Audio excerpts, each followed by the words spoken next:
Namaste, this is Pam Udell, and today I'm going to take you through a little sequence so that you can take the pressure out of your wrist. So I have a lot of students who come to me complaining of wrist issues, wrist pain. So whether it's from arthritis, overuse, carpal tunnel, it doesn't matter. These are ways that you can continue your vinyasa flow practice and take the pressure out of your wrist. So the first thing I'm going to show you is when you're moving through a flow, okay, and the instructor, you exhale to down dog. What you would do is you would immediately, one elbow at a time, take your forearms to the ground. Now your forearms shoulder width apart. You can keep the hands apart or you can take them together, which is what I prefer. Okay, and then when it's time to come into plank, just walk your feet back, hinge forward, and here's your plank pose. Okay, I'm going to inch forward just a little bit. So it may take you a time or two to figure out exactly how far you should be. Chaturanga, you're not even going to do chaturanga. You'll stay here, which is one of the best core stabilization exercises you can do. You're pressing through the whole forearm, not just the elbow, the whole forearm underneath the wrist even. And then when it's time to come into cobra or up dog, just lower the hips.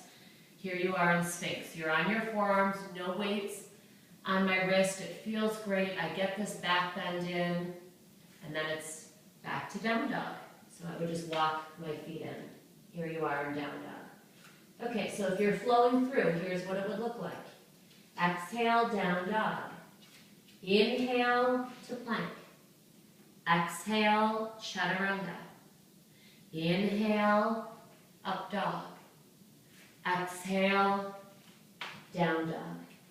And then if you're flowing through, you would just gently lift one hand and the other and make your way into whatever you're doing. If you're going to practice that way through the whole class, you may want to cushion. You may want to put a blanket there or a towel so that if you start to feel it in the elbows and forearms a bit, you have some cushion there. Okay, another great tool to use are these, I think these are push-up bars. They're my husband's. And you can place them at the front of your mat. And you can use these, they're great, throughout the whole practice. So your hands can just go, you can step to down dog. And if you look at my wrist, I don't have this extension here in the wrist. I get this straight up and down. Okay, so my dog's coming to practice down dog with me. So here I am in my down dog. I can inhale to plank, exhale chaturanga, inhale up dog, and exhale back to down dog. You just want to make sure these are on your sticky mat. You want to get used to playing with them. You don't want them to lift up, so you have to push down.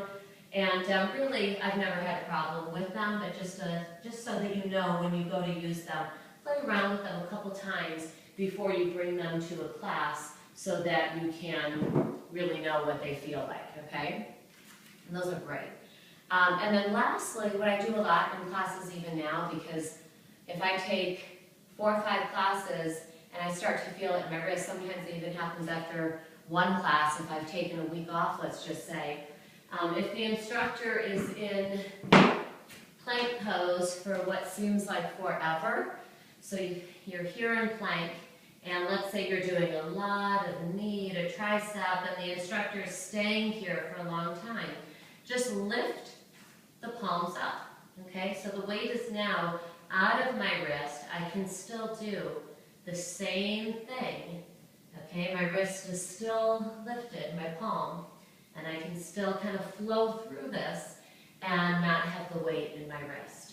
I can open to Vasisthasana, keeping my palm lifted, okay? No pressure on my wrist, and play around there.